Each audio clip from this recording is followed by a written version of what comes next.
we've been talking for some time now about I forget the term that they give for it. It's effectively like the Red Mirage.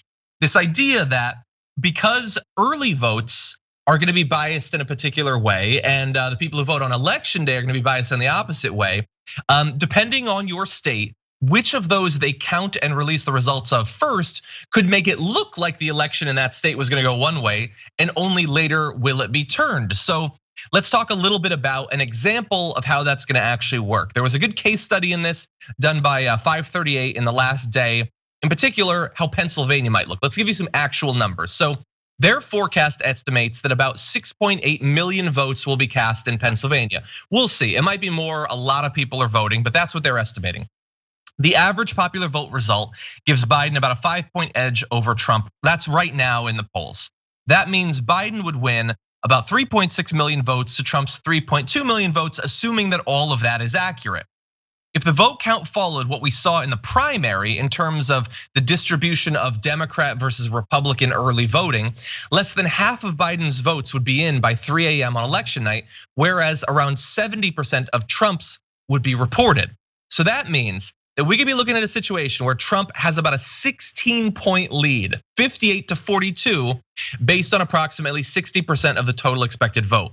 But over the course of the next few days after election day, assuming the same pattern as the primary plays out, Biden would win 2/3 of the remaining votes, which would precipitate a 21-point shift in the overall margin from 3 a.m. on election night to the final result.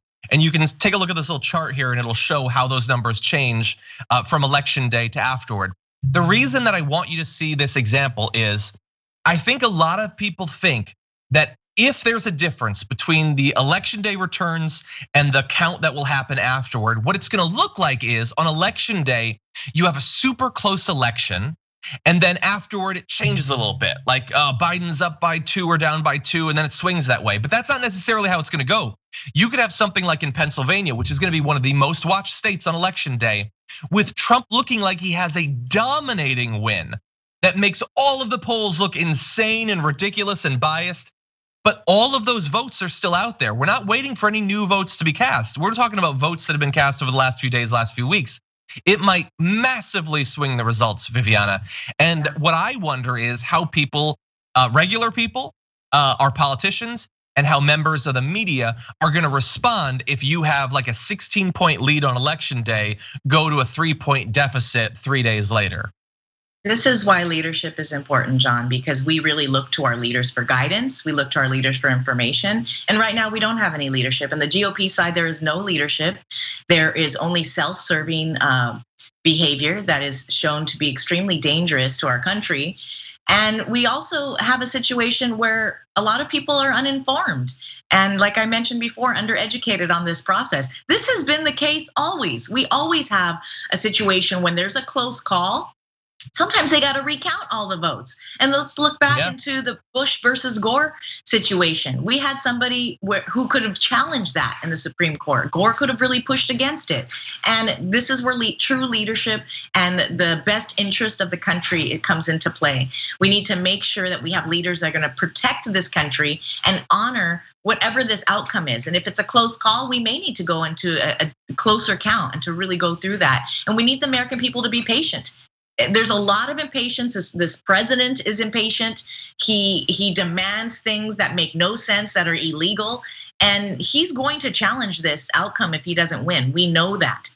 And he's setting up the standard. I tweeted just yesterday, the way, how fast, how quickly the GOP confirmed Barrett just shows how much doubt they have in Trump's ability to win. They needed to plow through that because he might not win. And it really just shows their true character of what's going on. And we're gonna have to really buckle down. That's why Trump and his administration are really trying to put out all of this information about mail-in voting and fraud, et cetera, et cetera. And it's not helping that some of the things that he's already done have affected us, have affected people getting their ballots. And the fact that we're in the middle of a pandemic and a lot of people need to vote by mail, it's really making this, it's sort of a perfect storm. So I'm a little bit afraid of how it's gonna go. We're gonna have to hold on to our hats. Yeah, but Barrett, I mean, at some point, there could be a case specifically to not count after election day in Pennsylvania. How will Barrett rule? I think we have an idea of how that might go. But yeah, election day, if Trump is up by 16 points, he is going to declare that he has won it. And there's a chance that that could be enough to make it seem as if he would win the election. And so we're gonna have to see, how does the media respond to that? They have no excuses. They've known for literally months that this sort of shift is going to happen. We'll see how responsible they are on election day. And that's just Pennsylvania, by the way.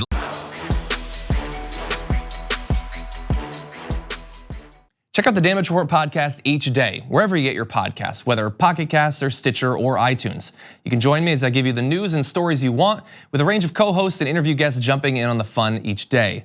Again, that's the Damage Report, wherever you get your podcasts. And if you get them at iTunes, don't forget to rate and review. Sometimes I'll read them live on the show.